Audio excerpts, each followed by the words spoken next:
All right, so we're going to talk a little bit about hay. It's something that we know is extremely important on all of our hindgut fermenters, our rabbits, our guinea pigs, and our chinchillas. But what is hay? You know, what makes up hay? What is unique about hay, and why is it so important for our particular animals? When I say feeding hay, what we're really saying is feeding fiber.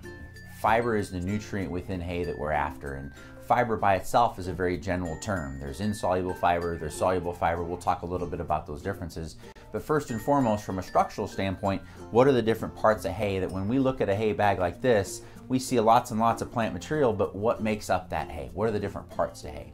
Well, there's a couple of key components that I think are important for most owners to understand. The first one is just, again, starting with the top, the seed head. Okay, we have three different types of grass hays here. This is Timothy, orchard, and an oat hay.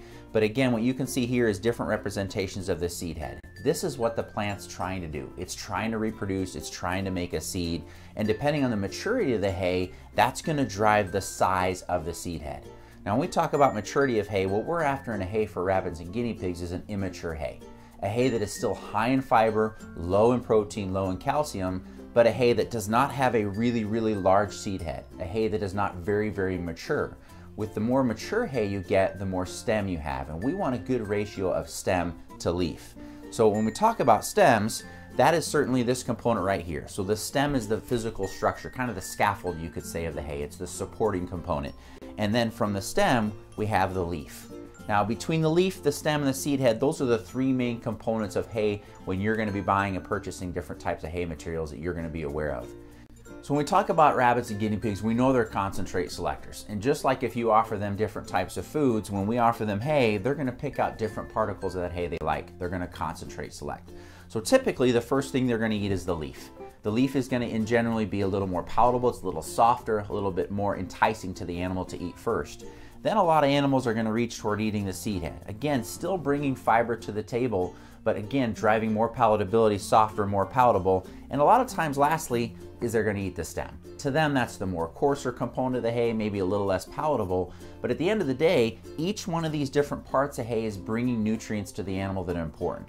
Nutrients that are driven by fiber. Now again, I talked about insoluble and soluble fiber. As we look at more of the plant material that's the stem, that's certainly going to be more of the coarser fiber, more of the insoluble fiber. But the take home is that we want our animals eating all parts of this hay.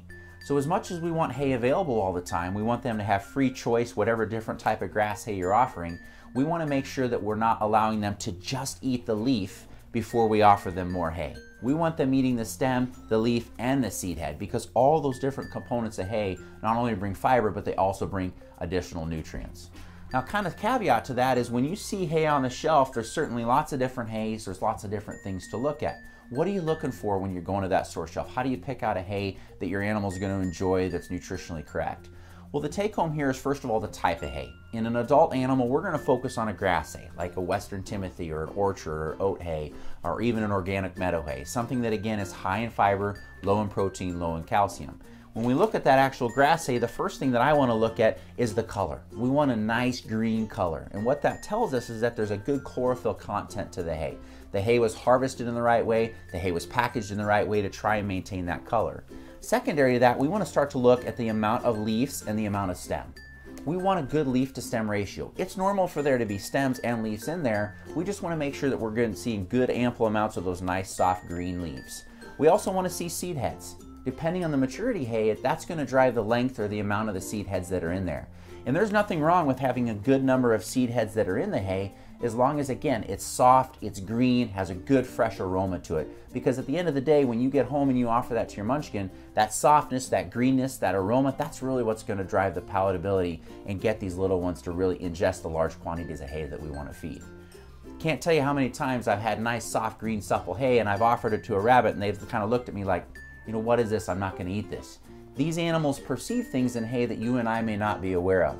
The take home there is that we want to transition between hay bags. I don't ever want to run out of one hay bag and go straight into the next hay bag. Mixing hays together, buying larger quantities of hay are all advantageous, not only economically, but also to decrease the number of transitions you're going to have with your animal depending on the different types of hay that you're looking for. So the key take home here is that we want to provide a hay that your animal is going to enjoy. With our adult animals, that's going to be any one of our grass hays. Again, Timothy Orchard, oat, organic meadow hay, but we want to focus on a hay that has this nice green color. When you smell that bag, it's got a nice, good, fresh aroma to it, because that's what's going to drive palatability. That's what's going to drive your animal to eat large quantities of hay, which is going to provide those large quantities of fiber that are so important to a hind gut fermenter's GI tract.